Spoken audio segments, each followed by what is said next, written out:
So start करते हैं equation of constraint, है ना। सो कंस्ट्रेंट मींस बेसिकली रिस्ट्रिक्शन। सो आप जो रिस्ट्रिक्शन है, जो भी मोशन में रिस्ट्रिक्ट कर पा रहा है, that is known as equation of constraint. ठीक है। So we have to just talk about there are two type of constraint, है ना। So equation of constraint is all about restriction, restriction to motion. So this is all about restriction to motion. So there are two type of restrictions you have. One is holonomic, another is what? Non-holonomic. ठीक है. So two type of constraint motion. Two type of constraint motion. So first is holonomic constraint.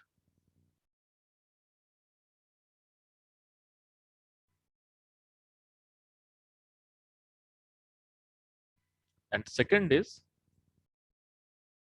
non-holonomic constraint. Non-holonomic constraint. Non-holonomic constraint. ठीक है. And this is very important for finding the degree of freedom. So unless until you will not able to find degree of freedom, it is very difficult to solve any problem, mainly in classical mechanics. And then आप quantum mechanics में भी देखोगे इसी तरह की problem होगी, because you will be surprised that for every degree of freedom there is one quantum number will be allowed, है ना. ये हम देखते हैं. So first you have to identify what is your degree of freedom. So उसके लिए हमें क्या करना पड़ता है, इक्वेशन ऑफ कंस्ट्रेंट देखना जरूरी है. What is, how you can explain the restriction part, किस तरह से इसके बारे में बात करते हैं. इस चीज में जाने से पहले मैं एक सिंपल सा एग्जांपल देता हूं. ठीक है.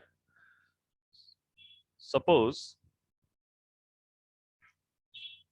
We have three variable x1 x2 x3. ये सपोज करो तीन वेरिएबल है. ठीक है.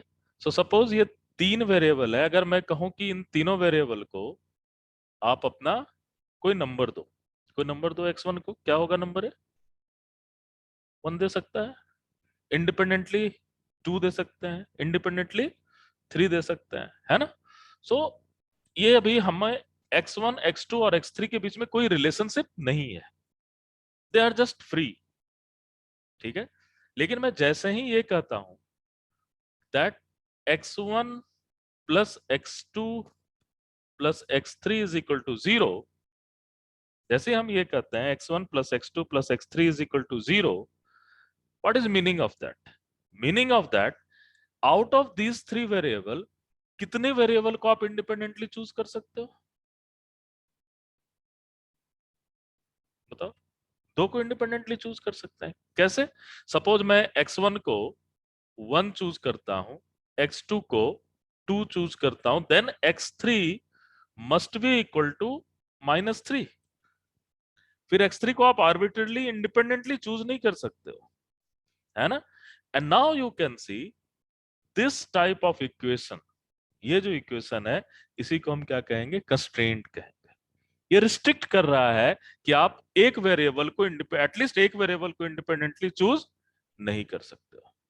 सपोज ये इक्वेशन आपका फिर से बढ़ गया, नेक्स्ट इक्वेशन फिर से आ गया.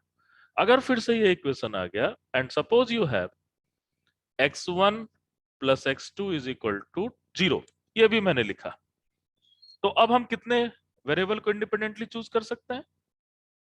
ओनली वन वेरिएबल को इंडिपेंडेंटली चूज कर सकते हैं. ठीक है ना. So you have x1 x2, तो you can just put x1 is equal to minus x2 और x1 की जगह पर माइनस x2 पुट करो, सो x3 की वैल्यू 0 होगी 100%, है ना.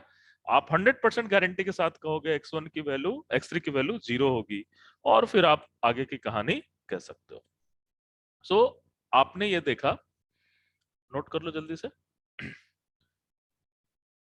नोट कर लीजिए, ठीक है ना? तो यहां पर कंक्लूजन क्या निकल रहा है ये बताओ, what is conclusion behind that? क्या कंक्लूजन निकल रहा है जरा बताओ? कि जितने ज्यादा रिलेशनशिप मिलेंगे उतनी कम इंडिपेंडेंसी मिलेगी। Getting this thing? दो मिला तो एक ही इंडिपेंडेंट वेरिएबल, कोई भी हो सकता है एक इंडिपेंडेंट वेरिएबल, लेकिन एक ही इंडिपेंडेंट वेरिएबल हो रहा है। जब एक ही कंस्ट्रेंट था तो दो इंडिपेंडेंट वेरिएबल हो रहा था, और जब कोई भी कंस्ट्रेंट नहीं था तो आप सबको इंडिपेंडेंटली चूज कर पा रहे थे। क्लियर है ये?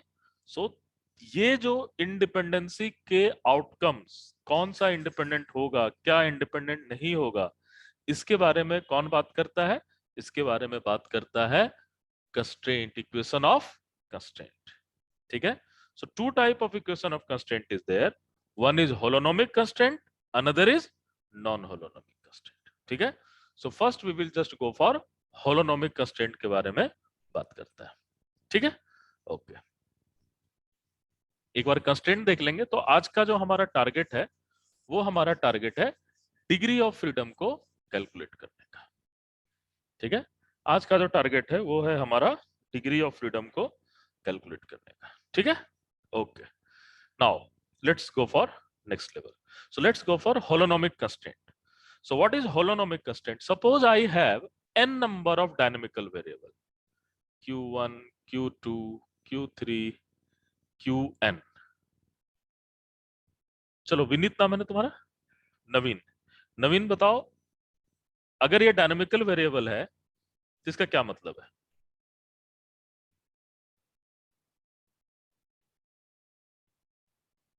जीरो होगा, टोटल डेरिवेटिव जीरो नहीं होगा। नहीं होगा, डायनामिकल वेरिएबल है ना ये। अगर dq अपॉन dt जीरो हो गया तब तो कांस्टेंट हो जाएगा, है ना? तो फिर डायनामिकल वेरिएबल कैसे हुआ? तब तो वो पैरामीटर हो गया। ठीक है?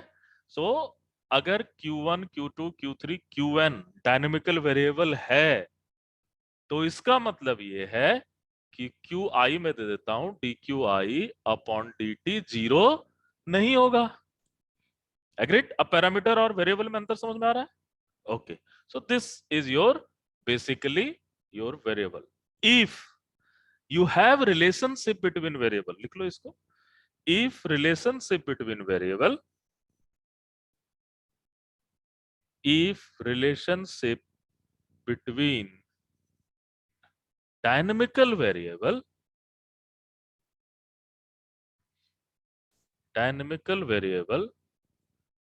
can be expressed, can be expressed, if relationship between dynamical variable can be expressed by a equation, by a equation, equation है तो क्या मतलब होगा? ये q1, q2, q3 up to qn है, कोई ना कोई फंक्शन होगा, है ना? और ये फंक्शन को हम एग्जैक्टली जीरो से इक्वेट कर सकते हैं। तो अगर रिलेशनशिप बिटवीन वेरिएबल्स कुछ इस तरह से मिले कि उसे आप इक्वेशन के टर्म में रिप्रेजेंट कर सको मैथमेटिकली, तो उसे आप क्या कहोगे? Holonomic constraint. क्लियर है ये? तो इसे हम क्या कहेंगे? Holonomic constraint. नाउ एग्जांपल देखते हैं। ठीक है? अब देखो पूरी की पूरी कहानी जो है वो आपको, जो भी देखो सिंपल सी बात है, रिलैक्स होकर के समझने की कोशिश करते हैं हमें करना क्या है। स्टोरी क्रिएट करते हैं, मैं इंग्लिश में कहूंगा, आप मैथमेटिक्स में कहना। ठीक है? अगर ये हम कर पाए तो हमारा आज का दिन सफल हो गया, फिर आगे आपको कभी भी प्रॉब्लम नहीं होगी। अगर मैं कहता हूं कि a particle is moving in a X Y plane, अगर मैं ये कहता हूं a particle is moving in a X Y plane, ये तो मैंने इंग्लिश में कहा या हिंदी में कहा, जो भी हो, ठीक है? इसको मैथमेटिक्स में कन्वर्ट करो। हाँ? अगर पार्टिकल एक्स वाई प्लेन में मूव कर रहा है तो इसको मैथमेटिकली आप कैसे रिप्रेजेंट करोगे? नहीं, ये तो जरूरी नहीं है। देखो समझने की कोशिश करो, अगर पार्टिकल एक्स वाई प्लेन में मूव कर रहा है तो एक्स वाई प्लेन में तो कैसे भी मूव कर सकता है, फ्रीली कैसे भी मूव कर सकता है। तो कहां मूव नहीं कर सकता है? जेड के डायरेक्शन में। सो रिस्ट्रिक्शंस क्या हो गया, जेड पर होगा या एक्स वाई पर होगा? जेड पे होगा।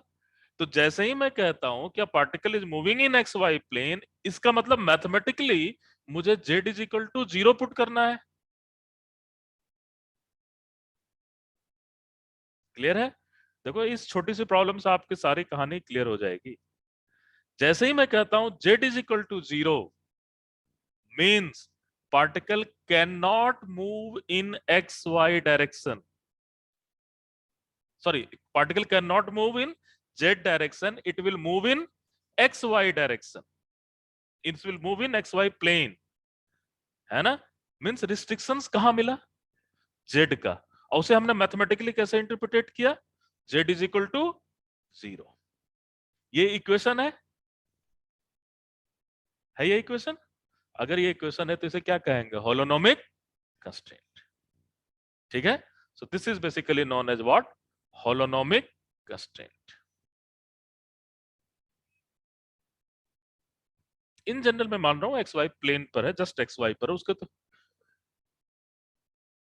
इक्वेशन होना चाहिए, तो अंत में आप जीरो कर ही दोगे ना। जैसे मैं नेक्स्ट एग्जांपल दे रहा हूं, इसी को एक स्टेट और है, उसको इधर लाओगे तो जीरो हो ही जाएगा, है ना? वो तो नहीं नहीं, कोई नंबर भी हो सकता है, दैट मीन्स इस तरह करने का मतलब है कि एक इक्वल साइन है बगल में। ठीक है, वन भी हो सकता है, टू भी, बट इधर ले आओगे तो वो अपने आप क्या हो जाएगा? जीरो हो जाएगा। जैसे अब देखो पूरी कहानी को एक स्टेप और ऊपर लेकर जाते हैं, और अब मैं ये कह रहा हूं a particle is moving in x Y plane in a circle of radius A. देखो स्टोरी देख लो, इंग्लिश में मैंने कहानी बढ़ा दी है, तो आपको मैथमेटिक्स में भी कहानी बढ़ानी पड़ेगी। So what is meaning of that? A particle is moving in a X Y plane in a circle of radius A. चलो, a particle is moving in x Y plane, mathematically कैसे लिखोगे? z is equal to zero. एक कहानी हो गई। दूसरी कहानी, particle x Y plane में क्या फ्रीली मूव कर रहा है? No, it is not moving freely. कैसे मूव कर रहा है? इस तरह से मूव कर रहा है। क्या एक्स और वाई के बीच में कोई रिलेशनशिप है मैथमेटिकली? है। कैसा रिलेशनशिप है? सर्कल का रिलेशनशिप है। तो z is equal to zero के साथ साथ अगर मैं ले आता हूं x square plus Y square is equal to a square, तो इसका मतलब क्या हो गया? पार्टिकल एक्स वाई प्लेन में तो मूव कर रहा है, लेकिन फ्रीली मूव नहीं कर रहा है। कैसा मूव कर रहा है? एक सर्कल में मूव कर रहा है, एक सेंटर, सेंटर के अबाउट सर्कल में मूव कर रहा है, ओरिजिन सेंटर पे है। ठीक है, तो एक सर्कल में मूव कर रहा है जिसका ओरिजिन सेंटर पर है। अब ये इक्वेशन है, इक्वेशन ही तो है, इसको चाहो तो आप ऐसे भी लिख सकते हो, there is not any problem, है ना? X square plus Y square minus A square is zero, लिख सकते हैं ऐसे। So now this is equation and this is which type of constraint? Holonomic constraint. ठीक है, तो अगर मैं ये कहता हूं कि a particle is moving in x Y plane in a circle of radius A, how many constraint you have? Two constraint. First constraint is what? z is equal to 0. Second constraint is what? X square plus y square is equal to a square. There is two constraint. ठीक है, अब इसका इतना ज्यादा important role होगा आगे जाकर के, आप देखोगे कि फाइनली हम सिर्फ ट्रांसलेशन ही कर रहे हैं। ठीक है, एनीवे पहले मैं कंस्टेंट वाली चीज को पूरा करता हूं, फिर डिग्री ऑफ फ्रीडम आएंगे तो फिर से ये सारा चीज करेंगे। ठीक है, okay. So this is your holonomic constant. So let's go for non holonomic constant.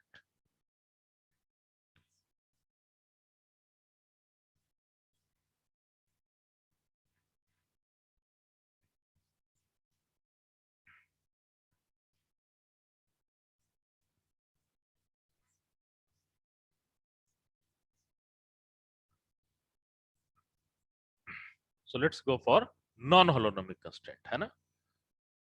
एकदम आराम से, non holonomic constraint. Okay. What is non-holonomic constraint? Again, relationship तो होगा ही, but this time the relationship between variables are not represent as a equation. Equation के term में नहीं represent कर रहे हैं, rather it can be expressed in term of inequalities. Inequalities का मतलब क्या होता है? ग्रेटर देन लेस देन का साइन आप दे सकते हो.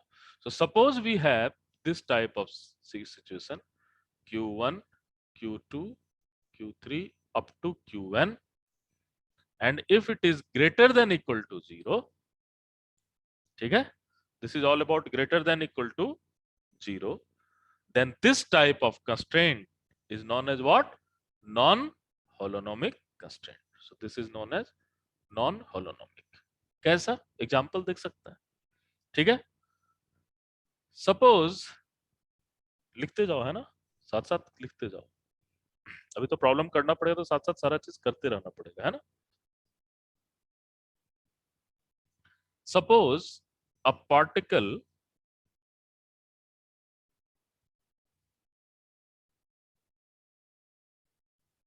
सपोज ये बॉक्स है, ठीक है, एंड गैसियस एटम बॉक्स के अंदर रख सकते हैं, रिजिड बॉक्स है. Suppose this is your 0 0 coordinate. Length towards x को lx मान रहे हैं, लेंथ टुवर्ड्स y को ly मान रहे हैं, लेंथ टुवर्ड्स z को lz मान रहे हैं, ठीक है, लेंथ है, ठीक है. अब ये बताओ, जो गैसियस मॉलिक्यूल्स होंगे वो गैसियस मॉलिक्यूल क्या होगा, इसके अंदर मूव करता रहेगा, है ना. तो जब गैसियस मॉलिक्यूल, सपोज ये हम पर्टिकुलर गैसियस मॉलिक्यूल की बात कर रहे हैं, and which is just moving in this direction, ठीक है. तो जब ये गैसियस मॉलिक्यूल मूव कर रहा है, तो x के बारे में क्या मैं ये कह सकता हूं कि x is between 0 to lx, कह सकते हैं क्या? x की वैल्यू कहां से कहां जा रही है? 0 से lx तक जा रहा है, कह सकते हैं ये. ओके. y की वैल्यू कहां से कहां जा रही है, बताओ? 0 टू ly, है ना. z की वैल्यू कहां से कहां जा रही है? 0 टू lz, ठीक है. मीन्स x का मोशन तो रिस्ट्रिक्ट नहीं है, बट उसकी बाउंड्री फिक्स है ना. x का मोशन तो रिस्ट्रिक्टेड नहीं है, लेकिन क्या है, उसकी बाउंड्री फिक्स है. 0 से कम नहीं हो सकता और lx से ज्यादा नहीं हो सकता. 0 से कम नहीं हो सकता, ly से ज्यादा नहीं हो सकता. तो gaseous molecules is confined inside this. So इस तरह के जो कंस्ट्रेंट है, ये भी तो एक तरह का रिस्ट्रिक्शन है कि इससे नीचे आप नहीं जा सकते, इससे आगे आप नहीं जा सकते, ये भी तो एक तरह का कंस्ट्रेंट है. This type of constraint is known as what? Non holonomic constraint. लेकिन अगर मैं यही लिख देता x is equal to lx, तो ये होलोनोमिक होता है या नॉन होलोनोमिक होता? होलोनोमिक होता, ठीक है.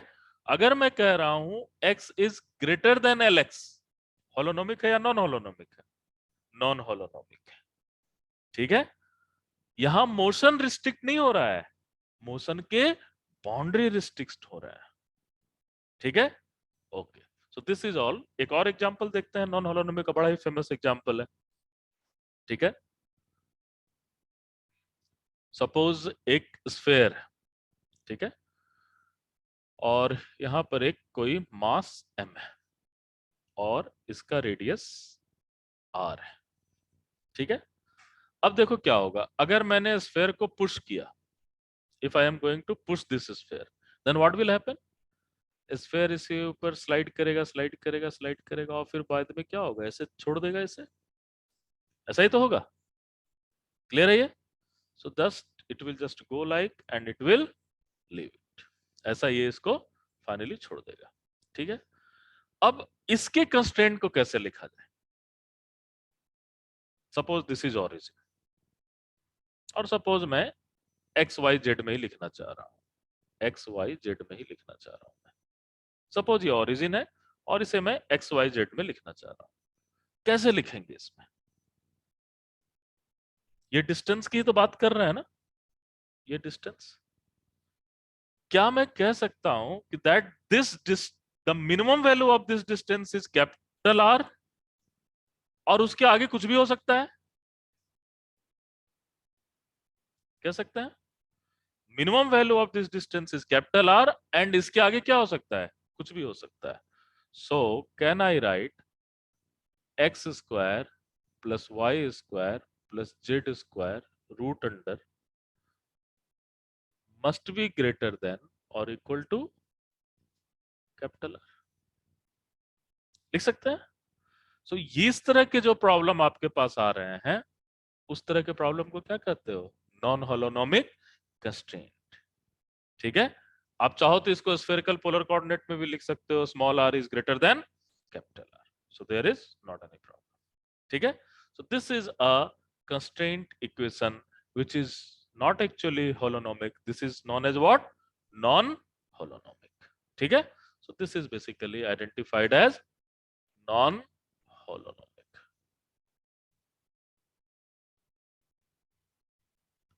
ठीक है. नाउ तो इस स्टेटमेंट के बारे में बताओ, ये स्टेटमेंट मेरा ट्रू है या फॉल्स है? Non-holonomic constraint will tell about the change in variable. Statement true है या फॉल्स है? Non-holonomic constraint will tell you about the change in variable, not change के restrictions के बारे में बताता है. फॉल्स है या ट्रू है?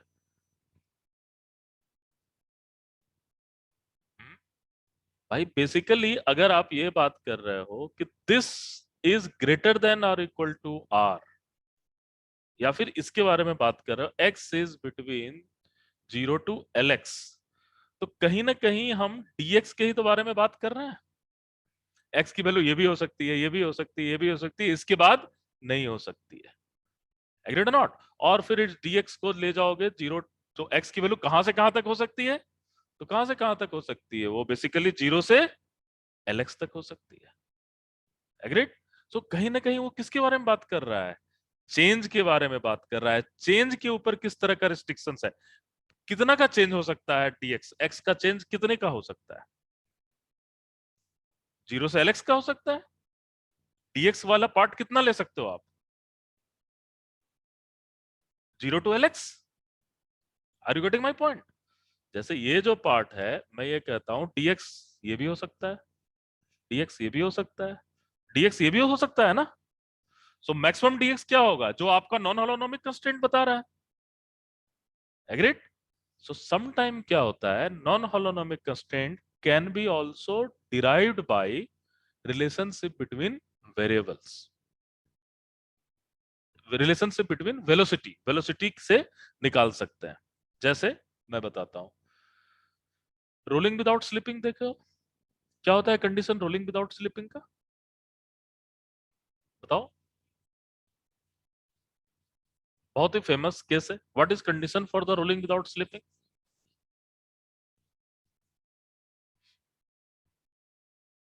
एग्जाम में आते हैं, है ना. रोलिंग विदाउट स्लिपिंग कैसा कंस्ट्रेंट है? होलोनोमिक है या नॉन होलोनोमिक? नॉन होलोनोमिक है. क्यों?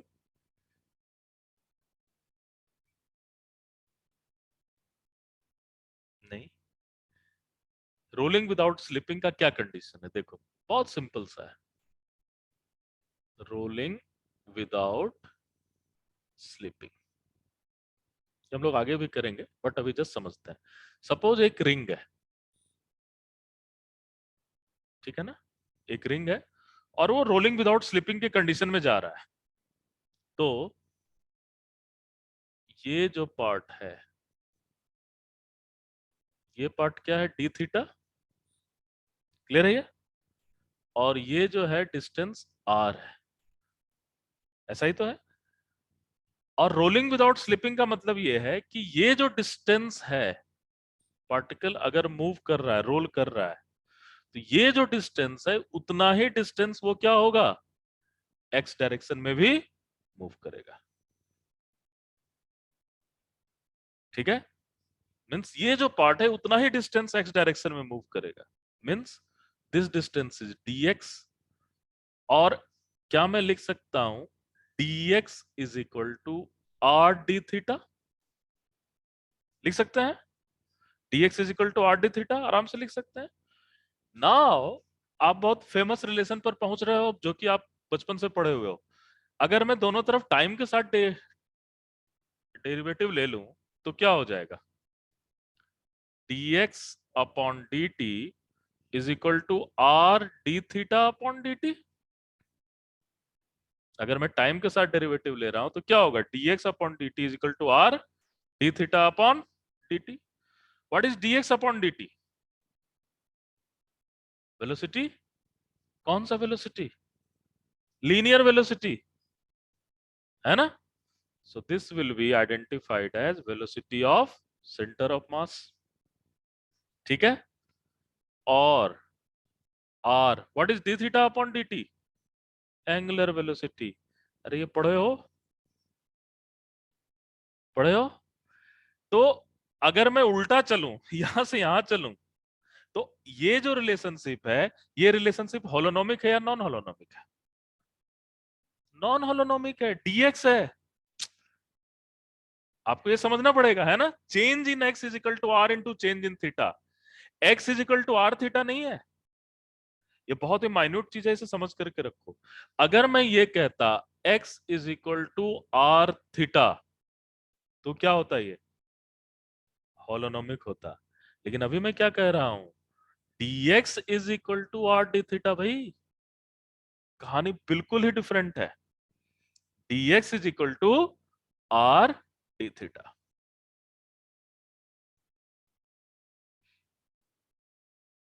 ठीक है, इसे हम क्या कहेंगे, this is one of the wonderful example of what, non holonomic constraint. Wonderful example of non holonomic constraint. Clear है ये? Are you getting my point? लेकिन डिग्री ऑफ फ्रीडम के लिए अब आप मुझे ये बताओ, डिग्री ऑफ फ्रीडम की बात मैं करूं तो इंडिपेंडेंट मोशन के बारे में बात करूंगा, ठीक है।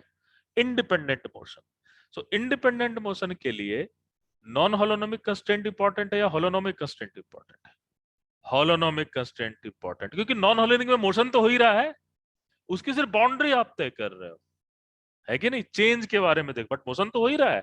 जैसे इस प्रॉब्लम को अगर मैं देखूं, suppose this is my problem, और इस प्रॉब्लम में मैं देखूं तो एक्स में मोशन तो हो ही रहा है, एक्स में मोशन रुका हुआ थोड़ी है।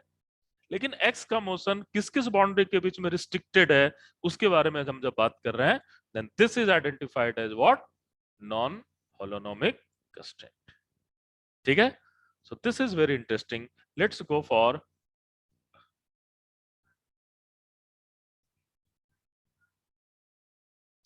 किस में आ रहा है, dx में आ रहा है, चेंज में आ रहा है। हम्म हम्म नहीं नहीं नहीं, ये इस चीज को रोलिंग विदाउट स्लिपिंग को थोड़ी बताएगा, वो एक पॉइंट के बारे में बताएगा, इस डिस्टेंस के बारे में थोड़ी बात करेगा वो।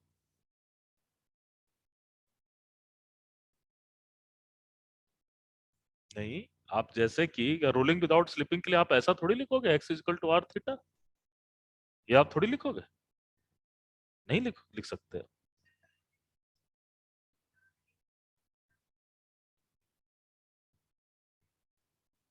नहीं नहीं, होलोनोमिक टाइप का कहाँ मिल रहा है, अगर ये लिखता तो होता, अगर रोलिंग विदाउट स्लिपिंग को बताने के लिए अगर मैं ये लिख लेता तो होलोनोमिक होता ना। रोलिंग विदाउट स्लिपिंग बताने के लिए बेसिकली हमें ये बताना पड़ रहा है ना,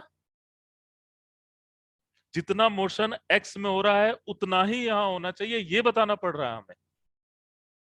are you getting my point? मुझे ये नहीं बताना पड़ रहा है कि एक्स का ये पॉइंट होगा तो थीटा का ये पॉइंट होगा, ये मैं नहीं बता पा रहा हूं।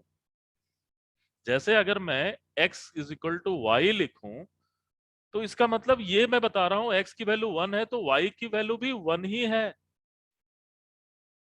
ये एक अलग चीज है। और अगर मैं dx is equal to d y लिखूं, this is entirely different thing. समझ रहे हो? इसमें जरूरी नहीं है कि x की वैल्यू 1 है तो y की वैल्यू 1 है, लीनियर है ये, है ना। ऐसा भी तो हो सकता है x is equal to y plus c, then dx is equal to dy, है ना। तो जरूरी नहीं है कि चेंज की कहानी वही हो। Are you getting my point, है ना। एकदम ही क्रिस्टल क्लियर कॉन्सेप्ट है। आप होलोनोमिक के बारे में बात कर रहे हो तो डायनेमिकल वेरिएबल के बीच की रिलेशनशिप के बारे में बात करनी है। नॉन होलोनोमिक के बारे में बात करो तो एक्चुअली आपको इसके बारे में बात करनी है। ये दूसरी बात है कि हमें चूंकि डायनेमिकल वेरिएबल में जाना है तो यहां से इसका मतलब ये थोड़ी है x is equal to r theta, no. इसका मतलब है dx is equal to r d theta. Okay, आप इसको सिंपल अगर मैं ये कह दूं x plus r theta plus constant, दोनों सेम चीज है क्या? एकदम अलग चीज हो जाता है ना। So this is very interesting point. Clear है ये? Okay, so this is all about holonomic and non holonomic, but exam के पॉइंट ऑफ व्यू से हमें होलोनोमिक पर ही कॉन्सेंट्रेट करना है, ठीक है, जो कि डिफरेंट डिफरेंट स्टोरी के साथ हम लोग बहुत ही इजिली समझ पाएंगे, ठीक है। सो लेट्स गो फॉर आज का जो हमारा मेन एजेंडा है, what is that? We need to calculate degree of freedom. ये हम समझना चाहेंगे अलग अलग मैकेनिकल सिस्टम के, ठीक है, वो हम देखने की कोशिश करेंगे।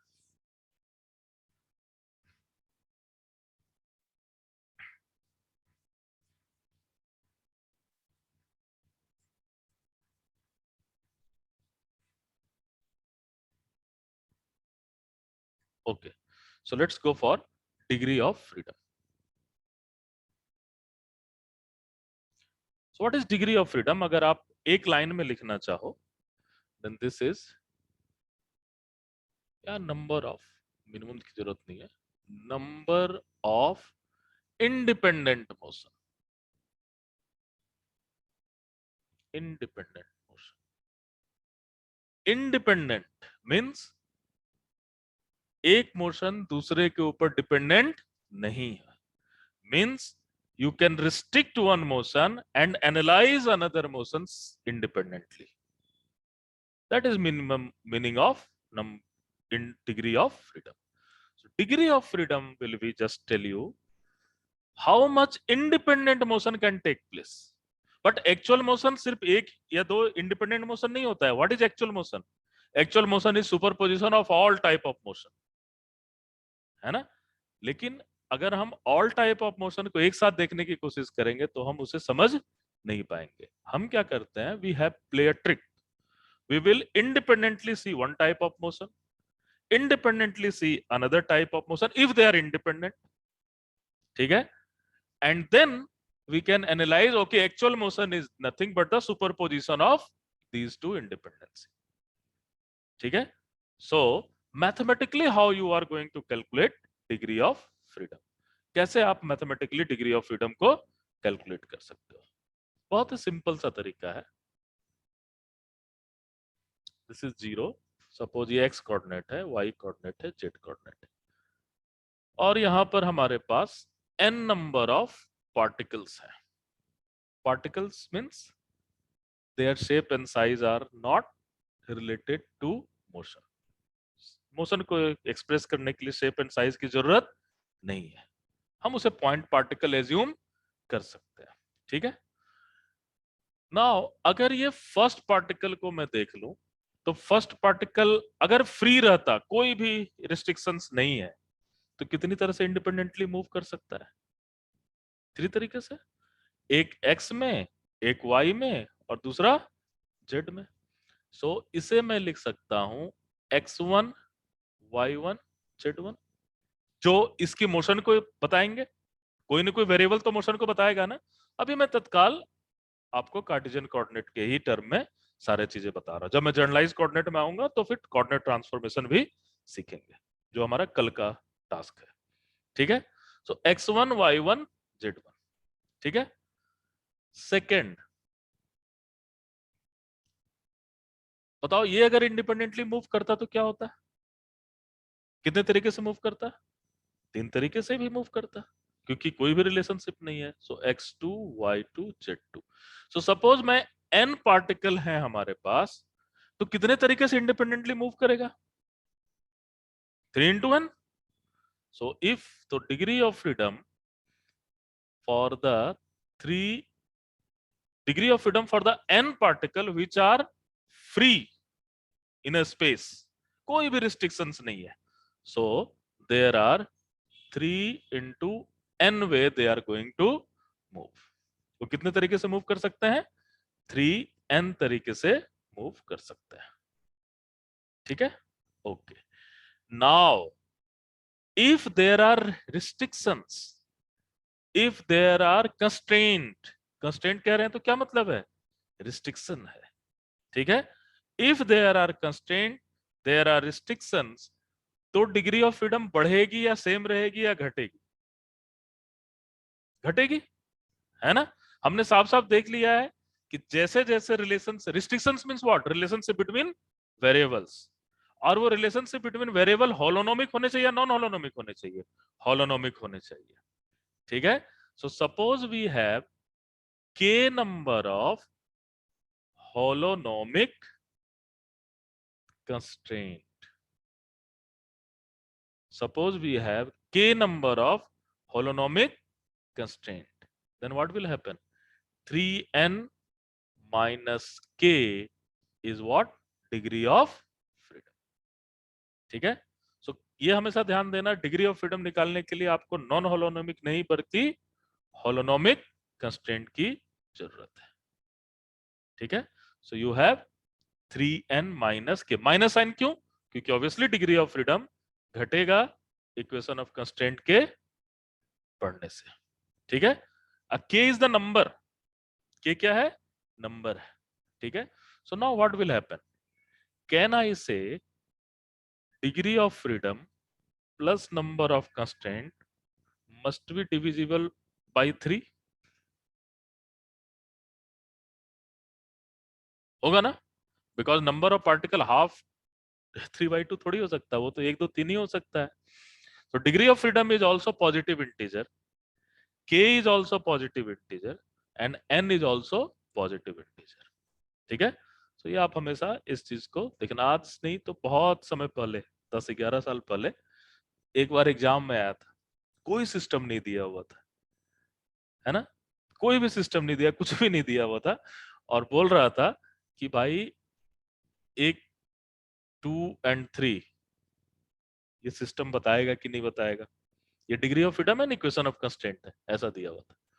3 and 2 ये डिग्री ऑफ फ्रीडम है और ये k है। क्या पॉसिबल है?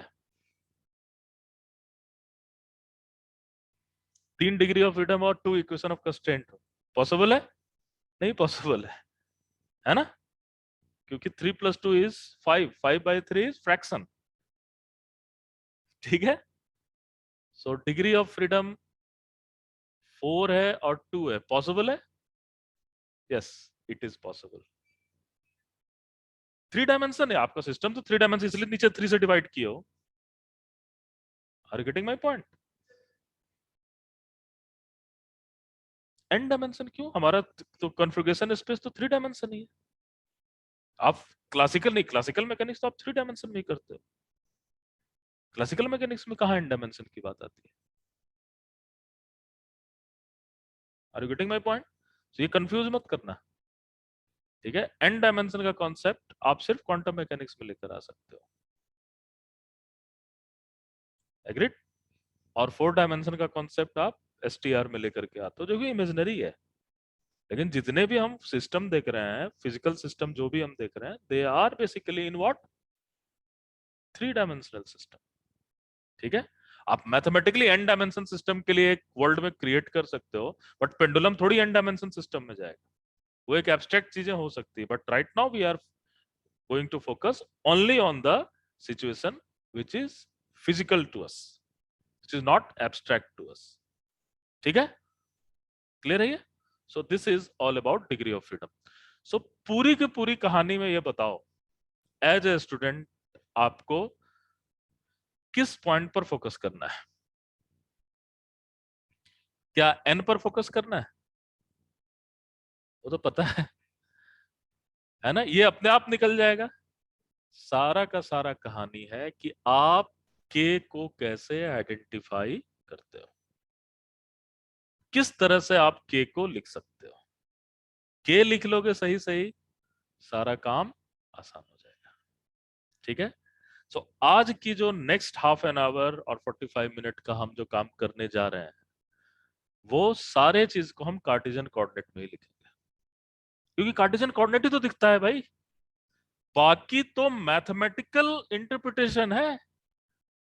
अपनी मैथमेटिक्स को इजी करने वाली पार्ट है, बाकी दिखता आपको क्या है, ऑलवेज कार्टेशियन कोऑर्डिनेट।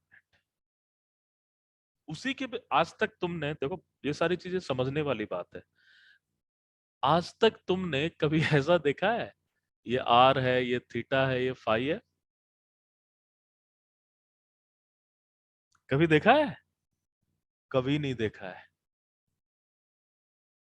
इंडिपेंडेंटली सिर्फ एक ही कोऑर्डिनेट सिस्टम को डिफाइन किया जा सकता है with respect to origin, that is what, Cartesian coordinate. एक बार आप कार्टेशियन कोऑर्डिनेट को डिफाइन करते हो, then only you can define other type of coordinate. समझ में आ रहा है मैं क्या कहने की कोशिश कर रहा हूं? Means you have to start each and every problem with the Cartesian coordinate. एक बार कार्टेशियन कोऑर्डिनेट में लिख लोगे, फिर सिमेट्री बताएगा, वो इक्वेशन ही बताएगा कि भैया मुझे इसमें नहीं इसमें सॉल्व कर दो, मुझे इसमें नहीं इसमें सॉल्व कर दो। भैया मैं तो स्फेरिकल पोलर में बड़े अच्छे से सॉल्व हो जाऊंगा। वो सारा इंट्यूशन कहां से मिलेगा? वो सारा इंट्यूशन मिलेगा आपको कार्टेशियन कोऑर्डिनेट से। ठीक है। सो अभी हम लोग कुछ प्रॉब्लम करेंगे और उसकी डिग्री ऑफ फ्रीडम निकालने की कोशिश करेंगे। ठीक है। सो दिस आज की क्लास जो है ये इंपॉर्टेंट है आपके प्रॉब्लम करने के लिए, क्योंकि लैग्रेंजियन के प्रॉब्लम बिना डिग्री ऑफ फ्रीडम निकाले हुए इम्पॉसिबल है।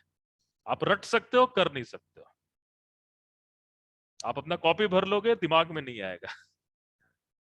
याद, मैंने what I have told you, अगर आपको क्लासिकल मैकेनिक्स में कुछ याद रखना है, then I am the worst teacher. मुझे फिर टीचिंग छोड़ देनी चाहिए।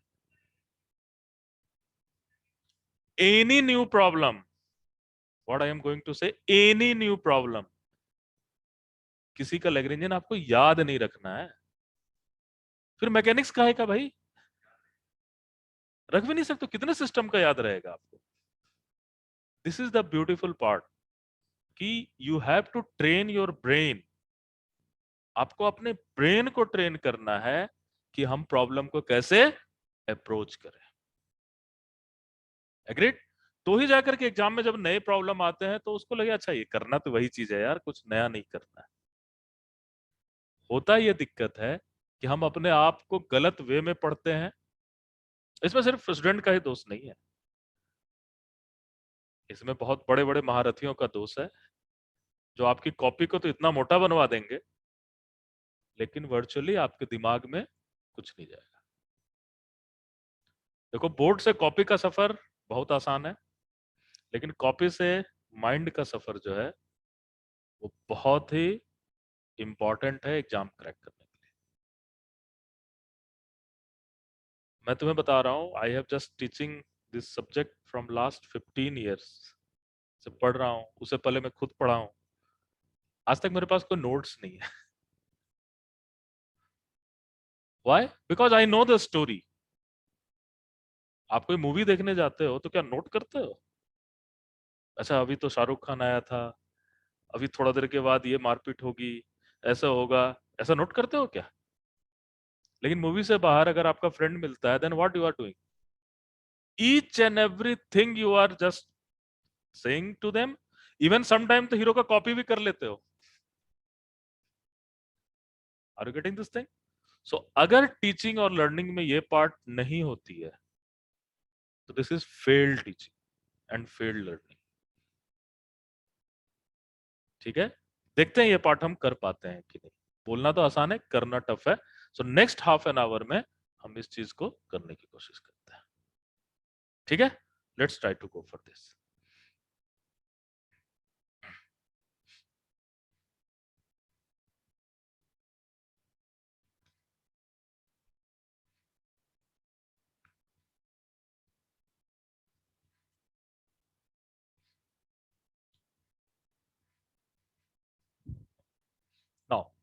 Start with the simplest problem, simple problem से शुरू करते हैं और धीरे धीरे उस प्रॉब्लम की कॉम्प्लेक्सिटी को बढ़ाते हैं, ठीक है। So let's start with the first thing is what, simple pendulum.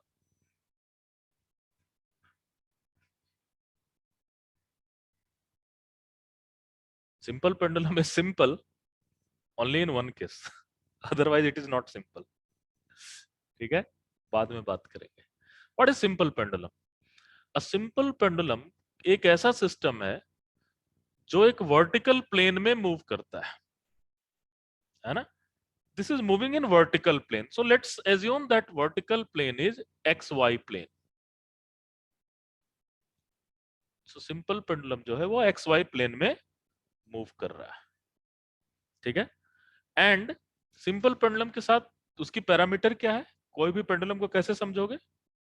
Length के थ्रू समझते हो और बेसिकली मास भी कर सकते हैं, M एंड L के थ्रू आप समझ सकते हो, ठीक है। अब चलो एक एक करके कहानी कहते हैं और आप उसको मैथमेटिक्स में चेंज करोगे। मैं इंग्लिश में कहूंगा, आप मैथमेटिक्स में चेंज करोगे, ठीक है। A simple pendulum is moving in XY plane. Sorry, simple pendulum is moving in vertical XY plane. Change it in mathematics.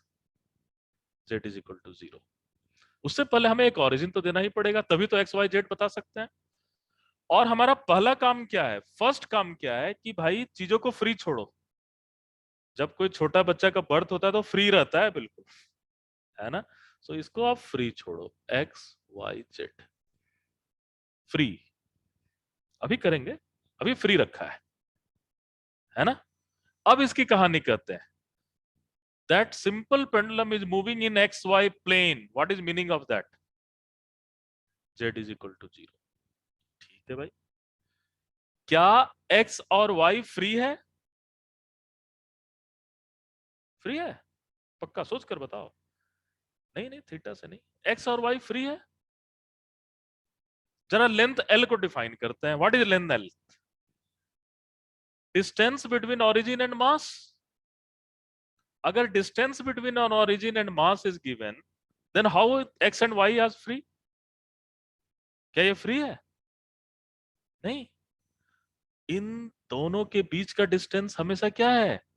Fix है, L है दिया हुआ है distance. So how you will write this story in a term of mathematics? लिखोगे आप x minus 0 whole square plus y minus 0 whole square root under is equal to L। Clear है ये? This is distance formula. लेकिन इस distance formula को क्या मैं कुछ दूसरे ढंग से देख सकता हूं जो शेप एंड साइज समझ पाऊं मैं? सो देख सकता हूं क्या, x माइनस 0 होल स्क्वायर, इसी चीज को लिख रहा हूं, plus y minus 0 whole square is equal to what? L square. लिख सकते क्या? लिख सकते? एग्रीड? अब देखो यहां सिमेट्री भी पता चल गया कि सिंपल पेंडुलम की सिमेट्री कौन सी सिमेट्री है? स्फेरिकल नहीं, सर्कुलर पोलर। स्फेरिकल होता तो जेड का भी पार्ट आता। This is nothing but what? Polar. तो इसी कारण सिंपल पेंडुलम को हम किस में सॉल्व करना चाहते हैं?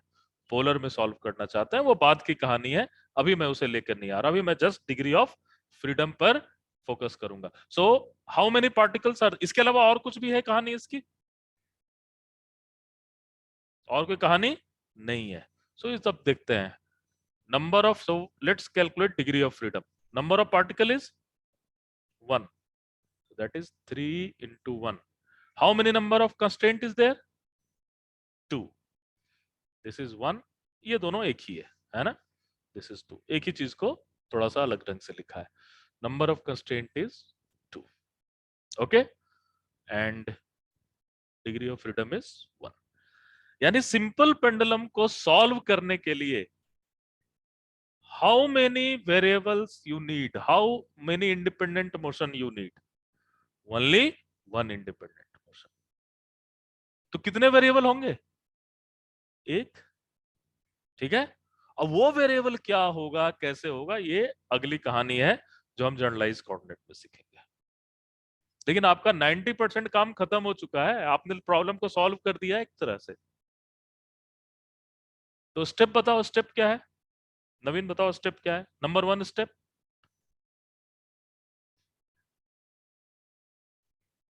सबसे पहला स्टेप है ओरिजिन चूज करना।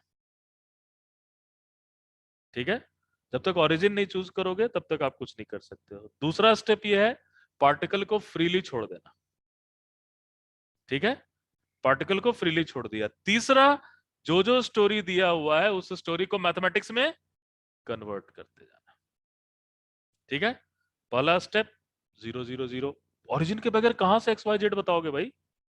कहां से प्लेन बताओगे? तो जो क्लास 8 में सीखे हो उसको छोड़ना नहीं है।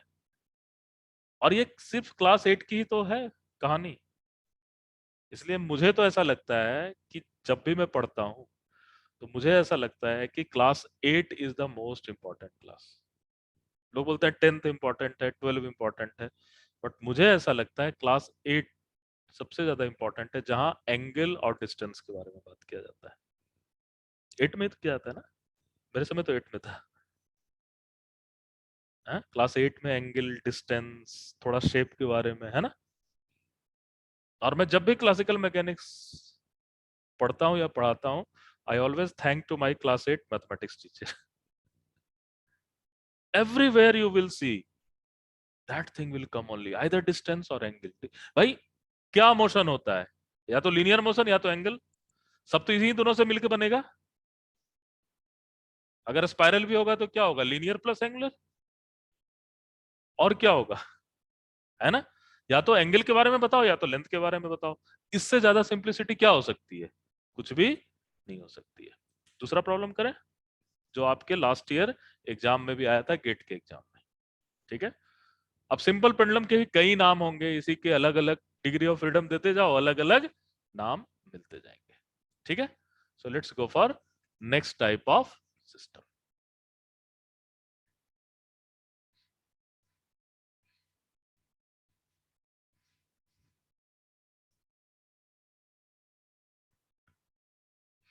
नेक्स्ट टाइप ऑफ सिस्टम की बात कर रहे हैं। Let's go for moving pendulum.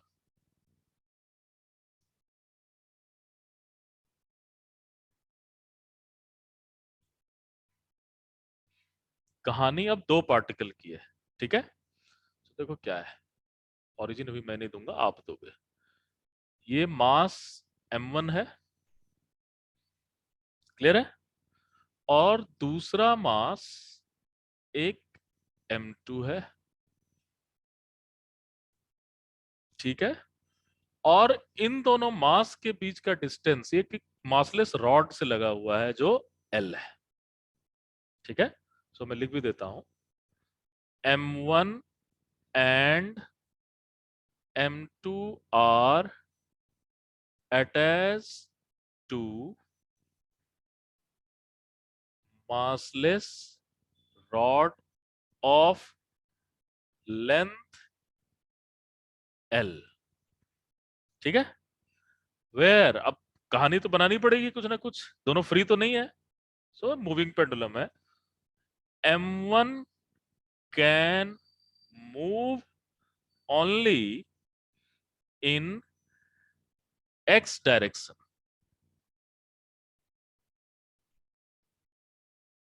x direction,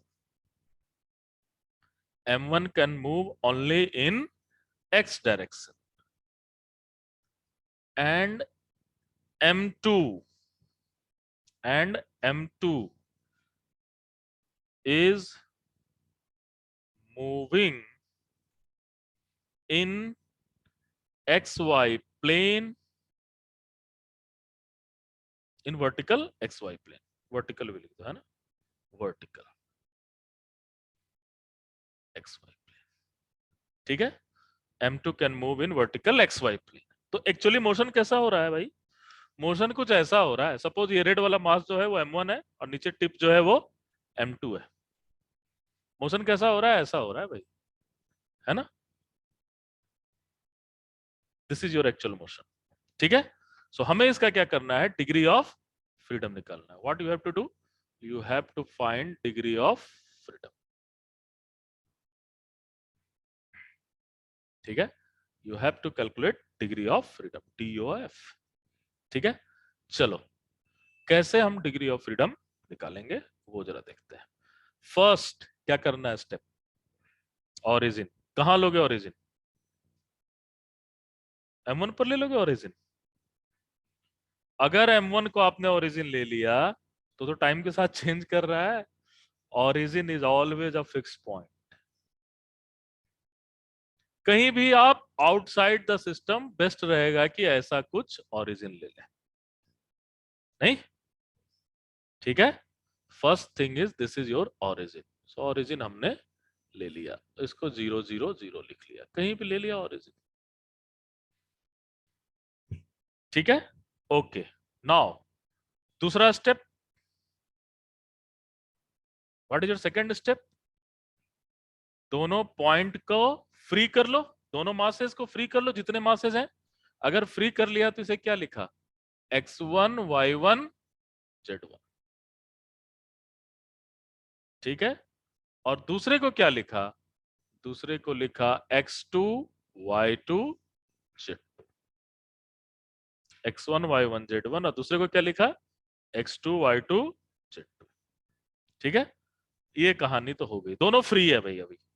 किसके रिस्पेक्ट में? ओरिजिन के रिस्पेक्ट में। ठीक है, अब देखो एक एक कंस्ट्रेंट कहता हूं और आप उसके बारे में बात करोगे। M1 is only move in x direction.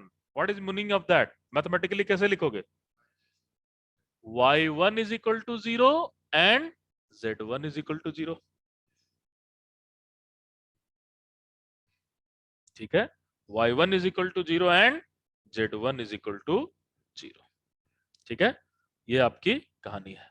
ठीक है, नाउ ये तो इसकी तो यही कहानी है। दूसरे M2 की कहानी, ये हमने M1 की कहानी सेपरेटली लिख ली, तो ये हमारा M1 की कहानी आ गया। ठीक है, now just tell me about M2। What about M2? This is moving in XY plane. Vertical plane को मैं XY प्लेन कह रहा हूं। क्या होगा उसका कहानी?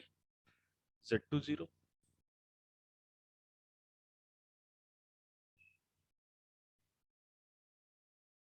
ठीक है, Z2 इज इक्वल टू 0। ठीक है, नाउ और भी कोई कहानी है बाकी? क्या कहानी बाकी है? इन दोनों के बीच का लेंथ हमेशा फिक्स रहेगा। ठीक है, M1 और M2 की कहानी, M1 की कहानी, M2 की कहानी, M1 और M2 की कहानी एक साथ। तो वो जब लिखोगे तो क्या आएगा? लेंथ फिक्स का मतलब x2 minus x1 whole square plus y2 minus 0 whole square root under is equal to L। क्या कह रहे हैं इसे? L कह रहे हैं। ठीक है, ओके। सो इसके अलावा भी और कुछ सारा तो हो गया, यही तो प्रॉब्लम था, है ना? सो how many equation of constraint? 1 2 3 and 4। There are 4 equation of constraint, है ना? There are 4 equation of constraint। So if there are 4 equation of constraint, what will be degree of freedom? 3n minus k। Degree of freedom is 3n minus k। So what will be this value? 3 into n की value 2, k की value 4। So what will be degree of freedom? 2। So कितने independent motion होंगे? 2 independent motion होंगे। वो क्या क्या होंगे ये हम आगे बात कर सकते हैं जनरलाइज कोऑर्डिनेट को डिफाइन करने के बाद। ऐसे भी देख सकते हो, एक इंडिपेंडेंट मोशन क्या होगा? ये पूरा ऐसे जा सकता है, पूरा का पूरा सिस्टम ओनली लीनियर मोशन। और दूसरा क्या, ये ऑसिलेट कर सकता है एक एक्स के ऊपर। Independent means what? एक को रोककर दूसरे का मोशन अगर आप देख पाओ तो। बट एक्चुअल मोशन क्या होगा? एक्चुअल मोशन कुछ ऐसा ऐसा होगा, है ना? और सिंपल पेंडुलम और इसमें क्या अंतर आ गया? इन अगर मैं चाहूं इसके थ्रू सिंपल पेंडुलम बनाना तो क्या करना पड़ेगा मुझे? इसको फिक्स करना पड़ेगा, है ना? इसे फिक्स करना पड़ेगा, मींस इसके मोशन को क्या करना पड़ेगा? रिस्ट्रिक्ट करना पड़ेगा।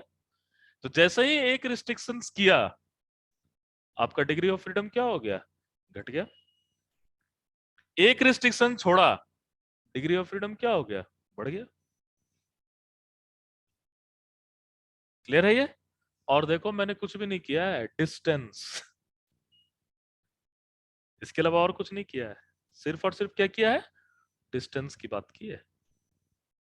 एंगल की भी बात कर सकते हैं, डिपेंड करेगा जैसा सिचुएशन है वैसा। क्लियर है ये? ओके, चलो नेक्स्ट करें। क्लियर हो रहा है? हाँ।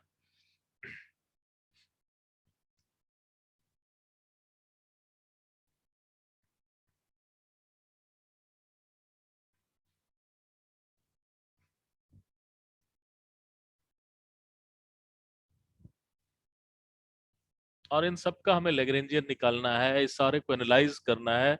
अंत में स्मॉल ऑसिलेशन में जाएंगे तो सारे का फ्रीक्वेंसी भी निकालेंगे। Everything we will do, everything. ठीक है? लेकिन उसके लिए अगर डिग्री ऑफ फ्रीडम आपको नहीं पता रहेगा तो आप कुछ नहीं कर पाओगे। ठीक है? सो इसे बहुत ही स्मार्टली करने की कोशिश करना है। चलो थोड़ा सा अलग करते हैं। देयर इज अ कोन। कोन तो देखे ही हो, है ना? So there is a particle, ये x है, y है, ये हमारा z है। ठीक है? So there is a particle, एक पार्टिकल है, there is a particle which is constrained to move in a inner surface of cone। ये पार्टिकल है मास m, और कोन का हाफ एंगल जो है that is given as alpha, that is given as alpha. ठीक है? So there is a constraint that this particle is always moving on a surface of inner surface of cone, है ना? ये हमारा कहानी है। so mass m is constrained to move in inner surface of cone। mass m will move in inner surface of cone। ठीक है? Inner surface of cone में मास m move कर रहा है। ठीक है? So we have to find the degree of freedom. ठीक है? चलो देखते हैं क्लास 8 में कितनी पढ़ाई हुई थी। सबसे पहला काम बताओ नवीन, ओरिजिन कहाँ लेंगे? ओरिजिन मैं तो दे रहा हूं यहाँ पर, ओरिजिन कहाँ लेना चाह रहे हो? जो पॉइंट आपको मोस्ट सिमेट्रिक लगे, जो फिक्स पॉइंट नजर आए, वो आप ओरिजिन ले सकते हो। इन जनरल आप यहाँ भी ओरिजिन ले सकते हो, उससे भी निकलेगा। लेकिन हम बेवकूफी क्यों करें जब मुझे पता है कि यार यहाँ से देखने में सारी चीजें सिमेट्रिक, इतना तो इंट्यूशन काम कर ही जाता है ना? सो सिस्टम के अंदर ओरिजिन लेना जहां तक पॉसिबल हो बेटर हो। लेकिन अगर सपोज यही कौन अगर मूव करता है ऐसा जाता तो कहीं बाहर लेना पड़ता ओरिजिन, ये भी प्रॉब्लम हो सकता है। तो अच्छा प्रॉब्लम बन जाएगा, है ना? भाई ये इसके अंदर है लेकिन कौन ही खुद मूव कर रहा है एक्स डायरेक्शन में। वेरी नाइस प्रॉब्लम, है ना? तो वहां पर ओरिजिन कहाँ लेंगे? बाहर लेंगे, है ना? और एक एक्स्ट्रा डिग्री ऑफ फ्रीडम बढ़ जाना चाहिए। चलो गुड, ये तो मेरे दिमाग में अभी अभी आ गया। ठीक है? देखते हैं इसके बारे में, अभी तो तत्काल इसके बारे में बात करते हैं। What is second step? Free particle, एक ही पार्टिकल है तो इसको एक्स वाई जेड लिख लें। ठीक है? ठीक है? अब इसमें कंस्ट्रेंट क्या है भाई? रिस्ट्रिक्शंस क्या बता रहा है? What is restrictions here? क्या रिस्ट्रिक्शंस है यहाँ पर?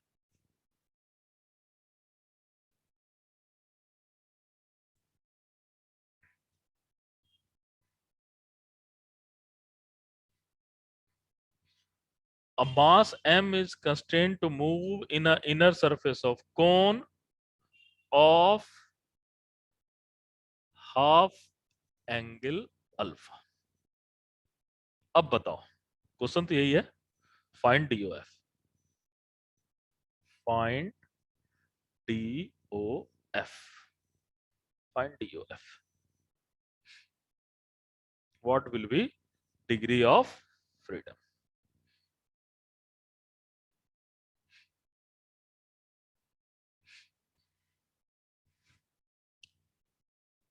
Exactly, very good, very good. भाई पार्टिकल कहीं भी रहे, उसकी एंगल क्या होगा? फिक्स होगा. किसके साथ? ओरिजिन के साथ एंगल फिक्स होता है जी. क्लास 8 जेड एक्सिस के साथ. Very good, very good. दिमाग में एकदम सही चीजें चल रही है. भाई किसी लाइन के साथ, किसी प्लेन के साथ, उसके साथ एंगल फिक्स, ओरिजिन के साथ एंगल थोड़ी फिक्स होता है. Are you getting this thing? Make a story in your brain. So z axis के साथ ये एंगल हमेशा फिक्स है. यही तो कहानी है इंग्लिश में. अब इसे मैथमेटिक्स में लेकर आना पड़ेगा. सो मैथमेटिक्स में इन जनरल क्या करते हो? साइन की वैल्यू निकाल लेते हो विद दैट एंगल. कॉस की वैल्यू या टेन की वैल्यू निकाल सकते हो. साइन की निकालो तो कॉस की निकल जाएगा, कॉस की निकालोगे तो टेन की निकल जाएगा, टेन की निकालोगे तो साइन की भी निकल जाएगा. So there is not any problem. तो डिपेंड करता है एग्जामिनर क्या देता है आपको. हो सकता है साइन के भी टर्म में दे दे, हो सकता है कॉस के भी टर्म में दे दे. मैं यहाँ टेन अल्फा के टर्म में जान लिख सकता हूँ. ठीक है. So what is your tan alpha? So is that this distance by this distance is tan alpha. चूंकि हमें एंगल फिक्स है तो उसका tan वैल्यू तो निकाल सकते हैं ना. ठीक है. So what will B value of tan alpha? नीचे तो z 100%, y बाय z. पक्का? सोच कर बताओ. ये तो z होगा ना. This distance is z. Clear है ये? What is this distance? क्या होगा ये डिस्टेंस? ये डिस्टेंस क्या है? y है. ऑब्वियसली ये डिस्टेंस तो भाई कहीं भी हो सकता है ना. ये डिस्टेंस ये भी हो सकता है, ये डिस्टेंस ये भी हो सकता है, ये डिस्टेंस ये भी हो सकता है, ये डिस्टेंस ये भी हो सकता है ना. क्लियर है ये? यही तो होगा. तो बच्चे क्या करते हैं? वाई ले लेते हैं. अरे भाई वाई थोड़ी है, तो प्लेन में ऐसे ऐसे सर्कल बना रहा है. हाँ, माइनस वाई भी हो सकता है, इधर भी हो सकता है, पूरा हो सकता है ऐसे करके. सो इन जनरल डिस्टेंस अगर एक्स वाई जेड लिख रहे हो तो क्या होगा वो डिस्टेंस? किस प्लेन में है वो? एक्स वाई प्लेन में है. Any parallel x Y plane में है. So can I write this distance as root under x square plus Y square. Cartesian coordinate use कर रहा हूं, कुछ भी नहीं यूज कर रहा हूं, आप देख रहे हो. Are you getting this thing? इसके अलावा और कोई कहानी है भाई क्या? अरे अब ये देखो, एक सर्कल बनेगा. इस सर्कल का रेडियस क्या होगा? X square plus Y square root under. मैं आर नहीं यूज कर रहा हूं. मैं x square plus Y square root under को ही तो आर कहता हूं. और वो आर जैसे जैसे जेड चेंज होगा वैसे वैसे चेंज होगा, तभी तो एंगल फिक्स है. यानी एक्स और वाई के बीच का रिलेशनशिप वैसे वैसे चेंज हो रहा है. Are getting my point? है ना. So this is x square plus Y square by z. So this is only constraint. जब जनरलाइज कोऑर्डिनेट करेंगे तो इसका आगे भी करने की कोशिश करेंगे. अभी मैं क्या कर रहा हूं? Cartesian coordinate. कार्टेशियन कोऑर्डिनेट देखते ही हम क्या करते हैं? पेज पलट देते हैं. छोड़ो यार, ये तो आता ही है. करते हैं. This is all about immaturity. और क्वांटम मैकेनिक्स भी देखोगे तो पहले कार्टेशियन कोऑर्डिनेट से ही शुरू करता है. उसे समझते हैं तो ही उसको फिर लेकर के जाते हैं. सो कभी भी कार्टेशियन कोऑर्डिनेट को देख के 2 मिनट ठहरने की कोशिश करो.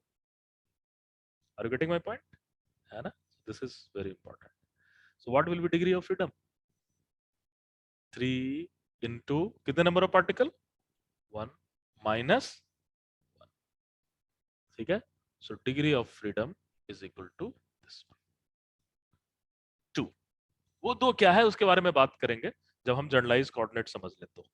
क्यों जनरलाइज कोऑर्डिनेट के बारे में बात अभी नहीं कर रहे हैं, ये भी एक अलग कहानी होगी। ठीक है, अभी हम लोग देखो बिल्कुल बेसिक, जैसे कि मैथमेटिक्स इवॉल्व होता है, जैसे चैप्टर इवॉल्व होते हैं, वैसे ही हम अपने टॉपिक को भी इवॉल्व करने की कोशिश कर रहे हैं। Are you getting my point?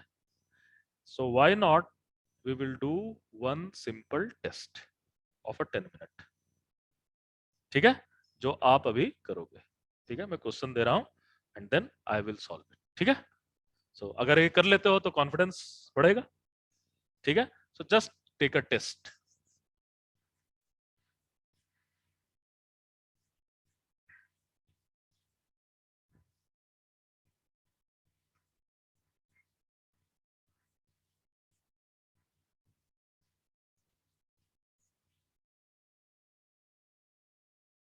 Let's go for this. बड़ा ही सिंपल सा प्रॉब्लम है, एग्जाम में भी आ चुका है, अभी तक का one of the toughest problem इसके ऊपर आया था एग्जाम में। So there is a, what is that, two masses है ना, m1 and m2 are two masses attached to end of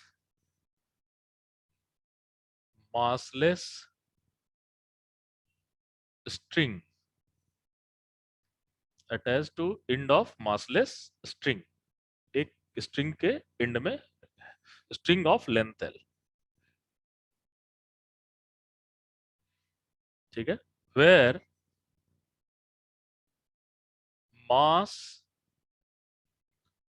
m1 constrained to move on, mass m1 constrained to move on surface of table, mass m1 constrained to move on surface of table,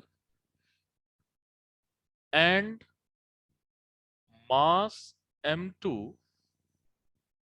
and mass m2 hanged vertically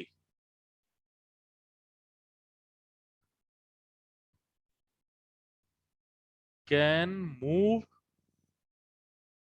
can hang vertically through hole on a table,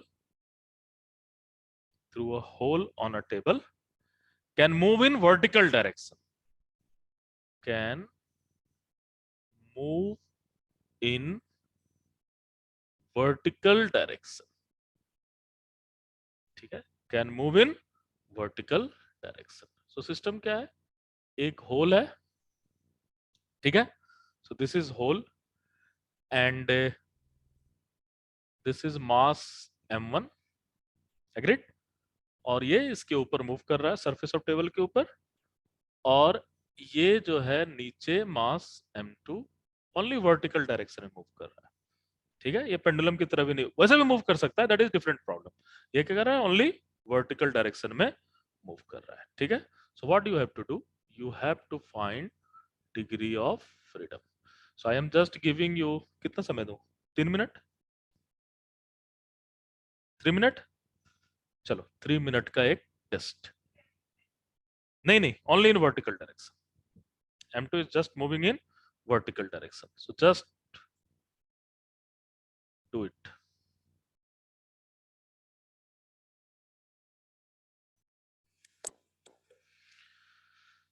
चलो बताओ क्या होगा।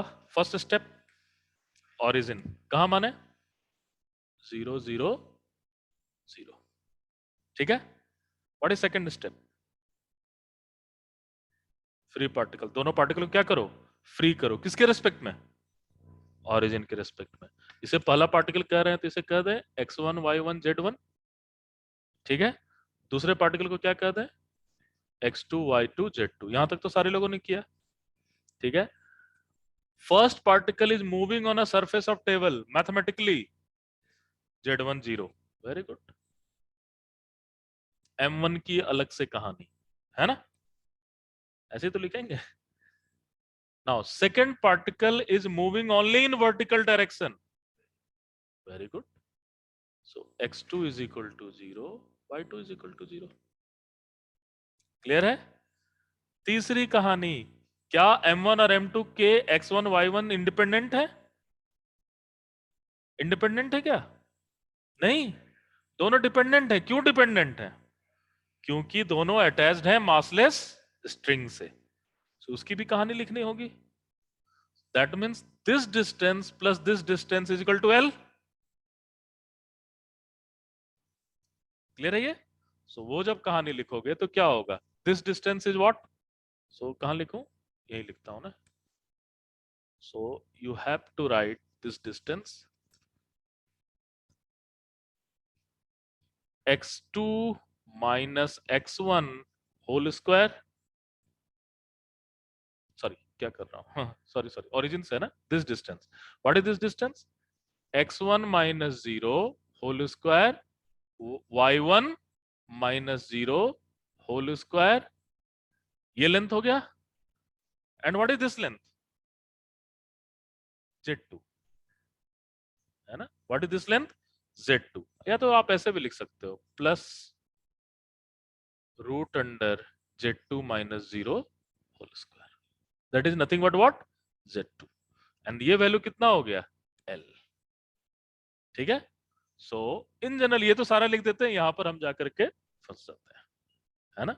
सो this is your, so this thing can be written as x1 square plus y1 square root under plus z2 is equal to length L। ठीक है, ये लिखा था तुमने? हाँ, ये गलत था तो ये समझना है। हाँ, नहीं नहीं, ये दोनों, अरे ये डिस्टेंस कहाँ है सब फिक्स? ये डिस्टेंस फिक्स नहीं है ना। ओरिजिन के रेस्पेक्ट में हमेशा डिस्टेंस देखने की कोशिश करोगे। ठीक है। So this distance is fix. Clear है ये? सो ये आप देख सकते हो।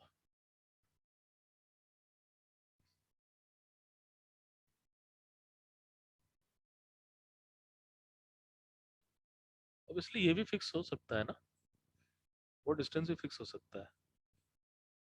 हो सकता है क्या? वी कैन चेक ना।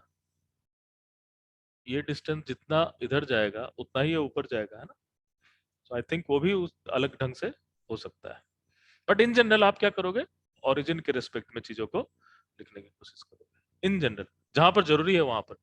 अब ये देखना पड़ेगा ये डिस्टेंस फिक्स होगा कि नहीं। This distance is fix. So ये डिस्टेंस फिक्स है, ये डिस्टेंस फिक्स है, तो ये डिस्टेंस भी फिक्स होना चाहिए ना। सो थ्योरेटिकली यू आर करेक्ट। ठीक है।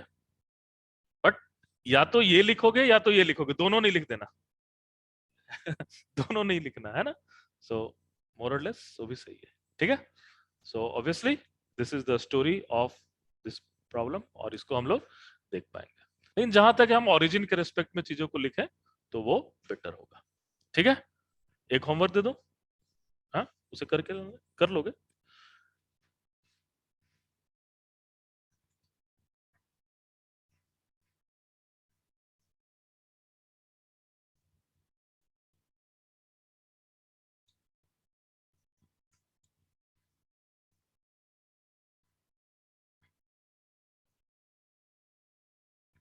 चलो।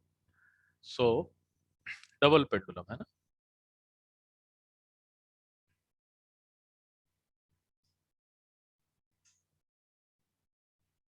डबल पेंडुलम, डबल पेंडुलम क्या है? This is mass m1, this is mass m2। ये लेंथ क्या है? L1। ये लेंथ क्या है? L2। Mass between, length between m1 and m2 is L2। ठीक है। और ओरिजिन से मास का क्या है? L1। So both mass m1 and m2 are constrained to move in vertical xy plane. देखो, both mass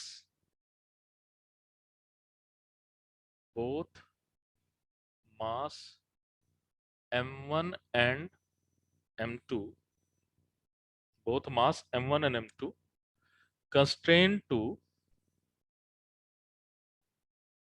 move in vertical plane, constrained to move in vertical plane, vertical xy plane, okay, vertical xy plane, ठीक है।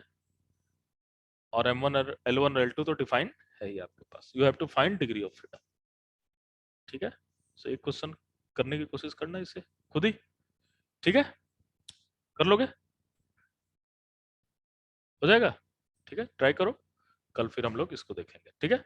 सो ऐसा नहीं कि इतना ही question है, बहुत सारे प्रॉब्लम है, बट ये तो मैं जस्ट ग्लिम्स दे रहा हूँ, क्योंकि जब भी मैं लैग्रेंजियन सॉल्व करूंगा तो वो आएगा ही आएगा, उसके बगैर लैग्रेंजियन सॉल्व ही नहीं हो सकता है, क्योंकि लैग्रेंजियन में जनरलाइज कोऑर्डिनेट का यूज होगा, और जनरलाइज कोऑर्डिनेट और डिग्री ऑफ फ्रीडम एक दूसरे से 100% रिलेटेड है, ठीक है। सो कल की क्लास हम लोग बात करेंगे जनरलाइज कोऑर्डिनेट्स और 3 तरह के कोऑर्डिनेट सिस्टम जो सबसे ज्यादा यूज होते हैं, spherical coordinate system, cylindrical coordinate system, and obviously Cartesian coordinate is there. उसमें काइनेटिक एनर्जी वगैरह कैसे लिखना है वो सीखेंगे, ठीक है। और उसके बाद हमारा क्लासिकल मैकेनिक्स शुरू होगा, ठीक है। तो हम लोग लैग्रेंजियन फॉर्मुलेशन करेंगे, आज से ट्यूसडे है ना, सो आई थिंक हैमिल्टोनियन तक हम लोग इस वीक में फिनिश करने की कोशिश करेंगे, ठीक है। फास्ट तो नहीं चल रहा है, ठीक है। देखो अगर सीख पा रहे हो तो बहुत अच्छी बात है ना, मोस्ट इंपॉर्टेंट थिंग है कि आप लर्न कर रहे हो कि नहीं, और चीजें देखो आपके एग्जाम की very frankly is not so easy, है ना, इट नॉट सो इजी। आपकी एक्चुअली लड़ाई जो है वो मैं फिर से कह रहा हूँ, यहाँ जो कोचिंग कर रहे हैं बच्चे उनसे नहीं है, आपकी लड़ाई जो है जो आईआईटी में बैठे हुए हैं, जो एक लेवल के क्वालिफाई कर चुके हैं, आईएससी में बैठे हुए बच्चे हैं, है ना, जहां पर डेली वो ऐसी पढ़ाई कर रहे हैं 2 साल से, जो हम यहाँ अभी पढ़ना शुरू किया है, ठीक है। तो इसी कारण थोड़ा टफ कंपटीशन है, ठीक है, बट उसे बीट कर सकते हैं, बच्चों ने बीट किया है प्रीवियसली, सिंपल से सिंपल बच्चों ने बीट किया है, लेकिन उसके लिए थोड़ा सा मेहनत करनी पड़ेगी, ठीक है। आज तुम लोग टेस्ट दे रहे हो, ठीक है ना, चलो।